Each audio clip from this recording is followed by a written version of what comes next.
ஆண்டவர் சொல்கிறார், நான் உன்னை கைவிட மாட்டேன்.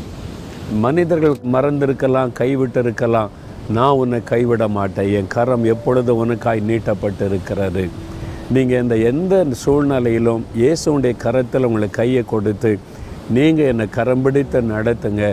என் கூட நடக்கிற ஆண்டவர் தானே நீங்கள், என் கூடவே இருக்கிறீங்களே, என்னை கைப்பிடித்து நடத்துங்க. எல்லாரும் என்னை விட்டு விலகிட்டாங்க அப்படின்னு சொல்லுங்கள். அவர் சொல்லுவார், நான் இருக்கிறேன் உனக்கு. என் மகனே, என் மகளே, யார் விலகி போனாலும், யார் மறந்து போனாலும், யார் கைவிட்டாலும் நான் உனக்கு இருக்கிறேன்ல, நீ பயப்படாத, என் கை பிடித்து கொண்டு நட அப்படின்னு உதவி செய்வார். ஏன் தெரியுமா? உங்களுக்காக சிலுவையில் தன்னையே பலியாய் கொடுத்தார். தன் இரத்தத்தையே சிலுவையில் நமக்காய் சிந்தி கொடுத்த ஆண்டவர் அவர்.